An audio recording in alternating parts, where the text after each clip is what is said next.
Okay, so we got the top 10 highest grossing films of 2024 and 9 of sequels, which is quite interesting. So here we go. Number 1, Inside Out 2, $1.69 billion. Number 2, Deadpool Wolverine, $1.3 billion. Number 3, Despicable Me 4, $969 million. Followed by Moana 2 at $88.2 million. Followed by Dune at $714 million. Wicked comes next at $634 million. Godzilla and King Kong, $571 million.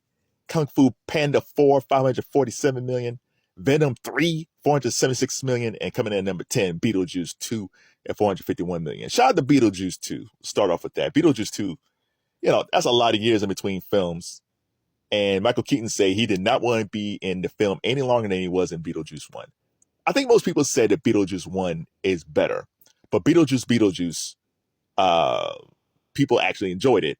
I don't think Beetlejuice 2 is going to be as classic as Beetlejuice 1, but the fact that it made $451 million is amazing. And again, Michael Keaton was one of those actors who virtually disappeared. He's a guy that Hollywood turned their back on, but he came back around. I think he did it in film Birdman. He won an Oscar for that. And then he was in the reboot of RoboCop, which was actually good. And then he was the Vulture in Tom Holland's first Spider-Man movie. He was fantastic as the Vulture. And the fact that we haven't seen him since is crazy. Like, Michael Keaton should be somehow in this Sony MCU universe someplace. So shout out to Beetlejuice 2, directed by Tim Burton. Venom 3. Man, are we going to give any love to Tom Hardy for this Venom series? Now, I saw the first Venom. I liked that. I didn't see the second one. I wasn't a fan of the second one. This third one comes out. He made $476 million. Tom Hardy didn't do any press. I don't think there's anybody who did press for the film at all. I think it came out in October. Marvel just kind of like, all right, let's see. It made $476 million, man. It didn't even have a tenth of the marketing budget of Deadpool and Wolverine, which tells me they need to kind of have Tom Hardy as Venom in that Marvel universe someplace. Just how they used to use Robert Downey Jr. in different movies. Not to say that, Tom Hardy is Robert, but I think using him as Eddie and Venom in certain films might be a good thing, Marvel. Kevin Feige, call me. I have some ideas. Next, Kung Fu Panda. Listen, man, Jack Black is not the box office draw he was like when he was hot, right? With King of Rock and some of those other films. But he's still a humorous guy. This Kung Fu Panda film probably will last forever. It's almost like Toy Story. You can make Toy Story films forever, and it'll be fine. And I think Kung Fu Panda is the same way. We're up to the 4th film, and I'm sure there'll probably be at least 2 more. So shout out to Kung Fu Panda coming at $547 million. Godzilla and King Kong. I remember when the $571 million. I remember when the commercials came out. It was like, oh, that looks interesting. But I did not feel compelled to see it. But man, this Godzilla franchise, of any franchises that's around today, is the quietest franchise that's been making a lot of money because people don't talk about it. There's no big stars in it, I don't think. It's almost like they film it how they used to do the old school Godzilla films, where you just have actors and monsters. That's it. And as long as the monsters are great, the actors could be anybody. What the story was, who knows? But it made $571 million. That's nothing to sneeze at. We have Wicked. Wicked will continue to making money. It's at $634 million.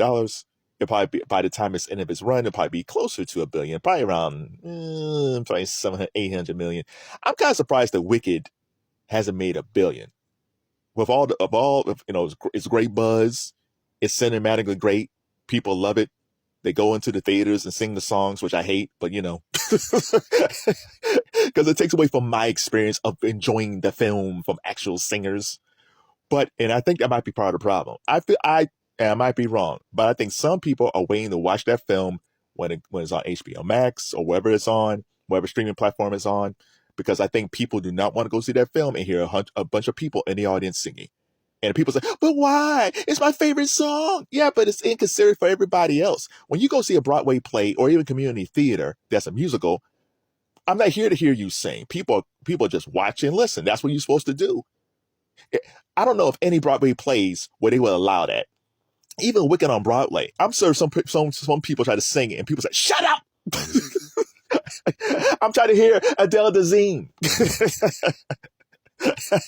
So I think Wicked has probably lost money because some people don't want to go into a theater and hear people in the audience sing. I might be wrong. I don't know. But it still made a whole lot of money. Dune 2, I thought Dune 2, because that came out like last February, I think. I really thought that was going to make $1 billion. I did not see, I saw Dune 2 first, and then I saw Dune 1. And I actually like Dune 1 better because Oscar Isaac's was in it. And Oscar Isaac is really good in it. Dune 2 was fine. Like, I became a believer in Timothée Chalamet. You know, he showed a lot of fire in that film, especially towards the end, which was quite interesting. The middle towards the end. So I was like, okay, this kid can really act. So I kind of like this dude. Zendaya was fine. I'm always a big Rebecca Ferguson fan. I always like her. She was fantastic in it. But again, I said this a long time ago. Austin Butler, to me, he was the dude. Like if to me, Austin Butler should have been in that film a lot more than he was in, because I think he came in halfway in, and he was fantastic in it. But yeah, I'm kind of surprised they didn't make $1 billion. But 714 million is great. I'm just surprised they didn't make $1 billion. Moana 2. Okay, so Wicked comes out. It has all this marketing, all these interviews all over the place. There was very little marketing for Moana 2. I didn't even know Moana 2 was even coming out. Even Dwayne "The Rock" Johnson, who's like the king of dudes going on shows and promoting his films or WWE, whatever he's doing, he's always out there promoting. Even when Black Adam came out, you could not miss him. He was out everywhere. We did not see Dwayne much at all, if any, for Moana 2. It's almost like they said, well, we're just going to put out there and see what happens, even though kids love Moana 1. And Moana 2 is at $882 million. And by the time the run is over, it'll probably be $1 billion movie. It's probably going to be the quietest $1 billion movie over the past year. And I don't know why. I have no clue why they don't push Moana 2. Even now, you don't see commercials for Moana 2. It's crazy to me. And this is a Disney film. Like The Lion King, all this promotion for The Lion King, which is fine. But man, the lack of promotion for Moana 2, and it's made all this money, I don't know what to tell you. But Despicable Me, that thing is a juggernaut. Those damn minions, man. I don't think anybody's going to get tired of those minions. Man, it's just like those films come out all the time. They're very smart. They put out a Despicable Me, and then they have the Minions movies, on DVDs or streaming, and then they come up with another Despicable Me movie a couple years later. It's a smart franchise, man. I don't have any kids, so I don't know. I mean, I know the Minions and all. I know of it, right? I know, the villain is now a good guy now. He got married, like he got a family. Like I understand the whole thing. Like I get it. But man, wherever I see Despicable Me making so much $1 million, like I don't even see these films, but I get it. 969 million. It was so close to $1 billion. And I think I know why it's $1 billion. Then I think I know why it didn't make $1 billion. Deadpool Wolverine. I love that film. I think part of the draw was, one, that Hugh Jackman was playing Wolverine again when he said he wasn't going to do it. And then his chemistry with him and Ryan Reynolds was great. And then you had the cameos. I was gonna wait to watch it and catch a matinee like early in the week. But then once I saw Blade pop up on X, I was like, crap, I gotta go see it. That film's fantastic. I like Deadpool 1. Not a big fan of Deadpool 2, but Deadpool Wolverine is fantastic. The messed up thing is, like, Hugh Jackman is older and Ryan Reynolds is in his 40s. And if they were both younger, I think we would get more Deadpool Wolverine movies, and we might see them again. But it's gonna be tough. It's gonna be tough, man. Because I know Marvel wants to make another one. They might squeeze out another one, but age is playing a part in both of these actors who are great together.